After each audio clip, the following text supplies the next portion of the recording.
Students, today we start class 11th maths chapter 9 sequences and series introduction of exercise 9.2। बेटे आपने इस channel को like share subscribe ज़रूर करना है। जो फर्स्ट कंसेप्ट है इसका अर्थमेटिक प्रोग्रेशन एपी के बारे में आपने 10th क्लास में भी पढ़ा था। अभी थोड़ा हम एडवांस में पढ़ेंगे इसके बारे में, ठीक है। तो अर्थमेटिक प्रोग्रेशन क्या होता है बेटा, आपके पास ये एक सीक्वेंस जैसे A1 A2 A3 टिल चलता जाए आपके पास AN तक, ठीक है। तो इसको हम क्या बोलेंगे, इस कॉल्ड अर्थमेटिक सीक्वेंस, ठीक है। इसको हम क्या बोलते हैं बेटा, अर्थमेटिक सीक्वेंस, ओके। और आप इसको अर्थमेटिक मीन भी बोल सकते हैं, अर्थमेटिक प्रोग्रेशन भी बोल सकते हैं। क्या बोल सकते हैं आप, अर्थमेटिक प्रोग्रेशन, ओके। अब आपके पास है जो अर्थमेटिक प्रोग्रेशन होता है बेटा, जैसे A1 है, A2 है, आपके पास A3 है, A4 है, टिल ये चलता जाएगा AN तक, ठीक है। और जो आपके पास A1 है इसको आप बोलेंगे फर्स्ट टर्म। क्या बोलेंगे आप इसको, फर्स्ट टर्म, ठीक है। और जो कॉमन डिफरेंस होता है इसमें टर्म होती है कॉमन डिफरेंस, ठीक है। तो कॉमन डिफरेंस आपके पास क्या आता है बेटा, डी आप लेंगे A2 माइनस A1, ठीक है।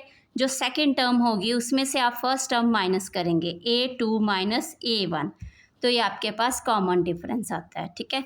और आप देख रहे हैं ऐसे ही A3 माइनस A2, जो आपने ये मानो D1 है आपके पास, D2 आपके पास आया A3 माइनस A2, ठीक है, ओके। जब आपके पास D1 इक्वल होगा D2 के, क्लियर है बेटा। D1 मतलब इनका डिफरेंस और इनका डिफरेंस जब आपके पास इक्वल होगा तो ये जो सीक्वेंस है आपके पास, तो दिस सीक्वेंस जो है आपके पास, this sequence is called an AP, ठीक है। इस सीक्वेंस को आप फिर क्या बोल सकते हैं, ये आपके पास एपी है, क्योंकि आपके पास जो कॉमन डिफरेंस आया इनका वो क्या आया, इक्वल आया, ओके बेटा। तो आपके पास नेक्स्ट है स्टैंडर्ड फॉर्म ऑफ एपी, ठीक है। स्टैंडर्ड फॉर्म ऑफ एपी वो क्या होती है आपके पास, जैसे अभी आपने देखा कॉमन डिफरेंस आपके पास D1 और A2 माइनस A1 को देख के D1 आया, A3 माइनस A2 D2 आया, तो ये दोनों क्या थे, इक्वल थे, ठीक है। तो आपके पास ये AP बन गया, ओके बेटा। अब स्टैंडर्ड फॉर्म ऑफ AP क्या है, जैसे आपके पास फर्स्ट टर्म A है, ओके, तो आप A प्लस डी, जो एक डिफरेंस आता है A प्लस डी, तो तभी वो सेकेंड टर्म बनती है आपके पास, ठीक है। फिर आप लिखेंगे A प्लस 2D, ठीक है। जब आपके पास थर्ड टर्म बनेगी, A1 है आपके पास, ये A2 है आपके पास, और ये A3 है, ठीक है। ऐसे आप टर्म्स निकालते जाएंगे, ठीक है। A3 प्लस डी आपके पास वो क्या आ जाएगा, A4 आ जाएगा, ठीक है। तो ये आपके पास क्या चलेंगी, AP चलेगा आपके पास, ओके। तो अब आप देख रहे हैं, आप एग्ज़ाम्पल देख रहे हैं एक, ठीक है। आपको बोला गया है, ये आपको एक सीक्वेंस दी गई है, मानो ये आपके पास एक सीक्वेंस सीरीज़ है आपके पास, ये सीक्वेंस है आपके पास 2 4 6 8 10 दी है, ठीक है। तो आपको बोला है ये आपके पास A1 आपके पास 2 हो गया, A2 आपके पास 4 हो गया, A3 आपके पास 6 है, A4 आपके पास क्या है, 10 है, ठीक है। तो आप देख रहे हैं यहाँ पे कॉमन डिफरेंस जो आपके पास D आया बेटा 4 माइनस 2, तो 4 माइनस 2 आपके पास क्या आया, 2 आया। और आप देख रहे हैं आपके पास अगेन जो D आपके पास आया 6 माइनस 4 आपके पास फिर 2 आया, तो ये आपके पास क्या है, this sequence is called an AP. तो आप इसको क्या बोल सकते हैं, ये सारे आपके पास क्या हैं, ये टर्म्स ऑफ एपी हैं, ठीक है। These terms are in AP, okay बेटा। आपके पास नेक्स्ट एक कंसेप्ट है इसका जर्नल टर्म, क्या है, जर्नल टर्म, ठीक है। तो वो क्या है आपके पास, AN टर्म। आपने nth टर्म के बारे में भी पढ़ा था 10th क्लास में, ठीक है। तो इसको यहाँ पे नाम जो दिया गया है जर्नल टर्म, ओके। तो इसको हम क्या बोलते हैं, an और nth टर्म, ठीक है। क्या लिखेंगे आप इसको, nth टर्म। nth टर्म जो होती है journal term is a nth term, ठीक है। जर्नल टर्म और nth टर्म ये आपके पास क्या है, सेम है, ओके बेटा। तो आपके पास nth टर्म का क्या फॉर्मूला था बताइए। आपके पास an equal to a plus n minus 1 d, ठीक है बेटा। an equal to a plus n minus 1 और d, ये किसका फॉर्मूला आपके पास, nth टर्म का, ठीक है। तो यहाँ से आप अगर आपको पूछा जाए n की वैल्यू, अगर आपके पूछा जाए कि 6 टर्म निकालो, 3rd टर्म निकालो, 4th टर्म निकालो, तो आप कैसे निकाल सकते हैं। आप n की वैल्यू आपको गिवन होगी, जैसे n आपको दिया है 3, तो मतलब 3rd टर्म आपको निकालनी है। तो आप कैसे निकालेंगे, आपके पास जैसे एग्ज़ाम्पल है यही 2, 4, 6, 8, 10, 12, ठीक है। तो आपको बोला गया है nth टर्म कौन सी है, 3rd टर्म निकालनी है, ठीक है। तो आपने डाला यहाँ पे a3 इक्वल टू a आपके पास क्या है 2 प्लस n आपको दिया गया है 3 माइनस 1 और d जो आपका इनका डिफरेंस है वो क्या है 4 माइनस 2 2। तो आप देख रहे हैं यहाँ पे 2 प्लस 3 माइनस 1 कितना हुआ आपके पास 2, 2 मल्टीप्लाई 2, तो ये आपके पास कितना है 2 प्लस 2 2 ज़ा 4, तो ये आपके पास 6 आ गया। तो a3 जो आपकी a1 है ये a2 है, तो a3 जो टर्म है आपके पास 6 आ गई, ठीक है। तो अब आप क्लियर हो गया आपको जो ए एन टर्म है, इससे आप first term six term, 8th term, 10th term जो मर्जी आप इसमें से टर्म निकाल सकते हैं, ठीक है बेटा। अब आपके पास दूसरा कंसेप्ट है सम ऑफ एन टर्म्स।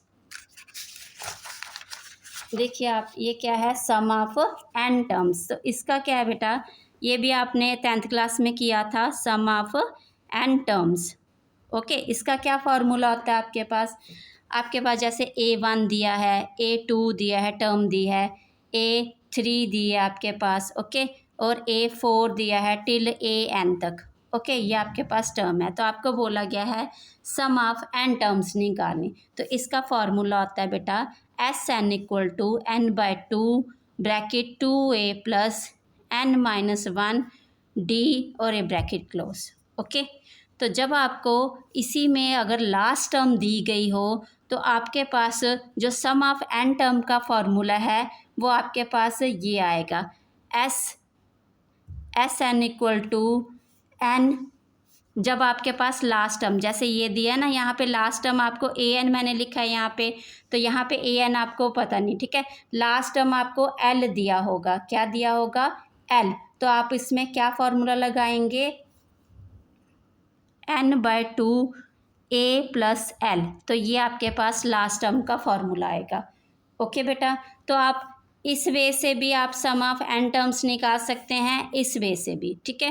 तो बट यहाँ पे आपको लास्ट टर्म गिवन होगी, यहाँ पे आपके पास क्या होगा बेटा, लास्ट टर्म आपको गिवन होगी, तभी आप ये फार्मूला अप्लाई कर सकते हैं, ठीक है। विदाउट लास्ट टर्म आप ये फार्मूला अप्लाई नहीं कर सकते, ठीक है।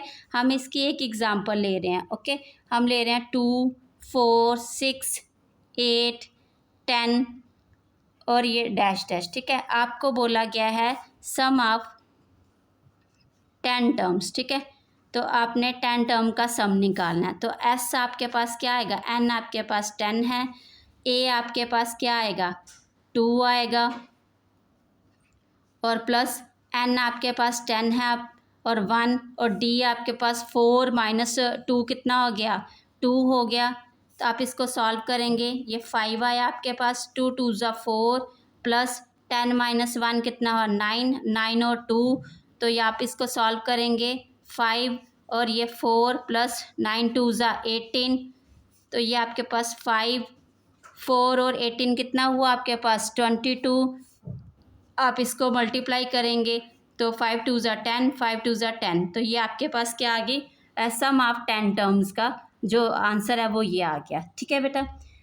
अब आप नेक्स्ट जो आपका इसका कंसेप्ट है, आपको ये फार्मूले दोनों क्लियर हो गए। जब आपको लास्ट टर्म दी गई होगी तो आप ये फार्मूला लगाएंगे, ये भी लगा सकते हैं, बट इससे क्या होगा, थोड़ा इजी है ये मेथड, थोड़ा जल्दी सॉल्व हो जाएगा। ठीक है, जब आपको लास्ट टर्म दी गई होगी, ओके बेटा, तो तब आपके पास ये फार्मूला लगेगा। ओके, तो विदाउट, आप जैसे हमने यहाँ पे निकाला सम ऑफ 10 टर्म्स। ठीक है, आपको क्वेश्चन में क्या दी गई, लास्ट जो है 10 टर्म का सम जैसे आपको 100 दिया गया है। ठीक है, माना आपके पास लास्ट टर्म का जो सम था वो क्या है, यहाँ पे आपके पास क्या आया, सम ऑफ 10 टर्म्स आया ना ये। ठीक है, तो आपको ये गिवन होगा, लास्ट में सम आपको ये गिवन होगा, लास्ट टर्म आपको ये दी गई होगी। ठीक है, तो आप यहाँ पे लास्ट टर्म एल ये डाल के तब आप आंसर निकाल सकते हैं। क्लियर है बेटा?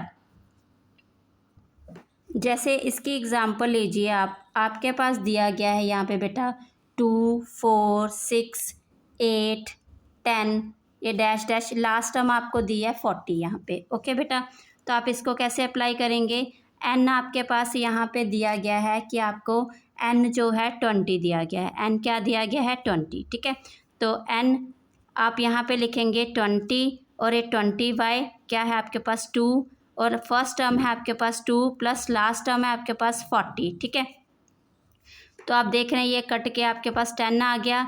अब आप देख रहे हैं यहाँ पे 2 और 40 कितना हो गया, 42 हो गया। तो आपके पास जो आंसर आया 420 आया। ओके बेटा, तो आपके पास ये सम ऑफ किसका आया, 20 टर्म्स का आया। तो आप ये वाला फॉर्मूले से भी आप क्या कर सकते हैं, सम ऑफ 40 टर्म्स निकाल सकते हैं। वो कैसे, जैसे एस एन है आपके पास, एस एन बाय 2 है, 2a plus n minus 1d है आपके पास। अब आप देख रहे हैं यहाँ पे आपके पास n कितना दिया है, 20 दिया है, 20 बाय 2 आ जाएगा, 2 मल्टीप्लाई 2 प्लस 20 माइनस 1, और ये आपके पास d कितना है, डिफरेंस आपके पास क्या चल रहा है, 2 चल रहा है। ठीक है, तो आप देख रहे हैं आप कटिंग किया, अपने पास 10 आया, तो 2 2 ज़ा 4 प्लस आपने ये किया आपके पास 19 और मल्टीप्लाई 2 है। ठीक है, अब आप देख रहे हैं 10 है आपके पास, 4 प्लस 19 2 ज़ा 38। ठीक है, अब आप देख रहे हैं बेटा यहाँ पे 10 और यहाँ अंदर प्लस करके कितना हुआ, 4 और 8 2 और ये 4, तो आपके पास ये 420 आ गया। ठीक है, और इसमें क्या है, इसमें 1-2 स्टेप आपके एक्स्ट्रा हो जाएंगे, बट आंसर आपका दोनों से आ जाएगा। ठीक है, बट ये तब भी आपके पास अप्लाई होगा जब आपके पास क्या दी होगी, लास्ट टर्म दी होगी। ओके, तो यहाँ पे आपके पास लास्ट टर्म चाहे ना दी गई हो तो आप उसको निकाल सकते हैं। आपके पास ए होना चाहिए, डी होना चाहिए और आपके पास एन होना चाहिए। तो आप sum of 20 terms, sum of 30 terms, sum of कोई भी टर्म का आप इस फॉर्मूल से आंसर निकाल सकते हैं। ओके, नेक्स्ट कंसेप्ट देखिए बेटा, नेक्स्ट कंसेप्ट है आपके पास अर्थमेटिक। अर्थमेटिक क्या है आपके पास, अर्थमेटिक मीन। ओके, अब अर्थमेटिक मीन आपके पास इसी में एक कंसेप्ट है, वो देखिए वो क्या है, जब आपके पास 2 नंबर दिए होंगे, गिवन 2 नंबर्स। ओके, 2 नंबर्स आपको क्वेश्चन में दिए गए हैं, जैसे ए है एंड बी है आपके पास। ठीक है बेटा, तो आपने क्या करना है, उसमें एक नंबर डालना है। We can insert a number, मानो ए हमने इसमें इंसर्ट किया। ठीक है, बिटवीन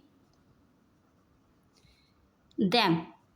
ठीक है, तो आपके पास जैसे ए और इसके बीच में जो नंबर है वो हमने मान लिया ए आया आपके पास। Okay, is an A P, तो ये किस में होगा आपके पास, ए पी में आएगा। ठीक है, ए जो आपके पास है इज़ कॉल्ड, ए को आप बोलेंगे अर्थमेटिक मीन। ठीक है, जैसे आपके पास बेटा इसकी वैल्यू कैसे आएगी, ए प्लस बी को आप प्लस करेंगे अपॉन में 2 करेंगे, तो आपके पास ये आपका अर्थमेटिक मीन आएगा। ठीक है, जब भी आपको 2 नंबर दिए गए होंगे आपको बोला जाएगा insert a number between these 2 number, तो आपके पास आपने लेट किया यहाँ पे कि आपके पास ये नंबर ए है। ठीक है, तो आपने इसकी वैल्यू कैसे निकालनी है, ए प्लस बी को आप डिवाइड करेंगे 2 के साथ। ठीक है, तो ये आपके पास अर्थमेटिक मीन आ गया। आप एग्जाम्पल देखिए, जैसे आपको बोला गया है insert a number between 4 and 16। ठीक है, आपको बोला गया है 4 और 16 के बीच में नंबर डालना। तो आपने क्या किया, 4 और 16 के बीच में मानो ए ले लिया। ठीक है, तो आप क्या ए की वैल्यू कैसे निकालेंगे बेटा, 4 + 16 अपॉन 2। तो आपके पास ये है 20 अपॉन 2, आपने कटिंग की, आपके पास ये 10 आ गया। ठीक है, आपके पास जो नंबर आया वो क्या आ गया, 10 आ गया। ओके बेटा, आई होप बेटा आपको ये क्लियर होगी इंट्रोडक्शन। ठीक है, कुछ खास नहीं था, इजी था, ये कंसेप्ट आप पहले कर चुके हैं, है ना, एपी वाले, तो आपके लिए आई होप इजी होगा ये। अब हम नेक्स्ट इसकी एक्सरसाइज करेंगे। आपने बेटा इस चैनल को लाइक शेयर सब्सक्राइब ज़रूर करना है, it really motivates me. Okay बेटा, थैंक यू।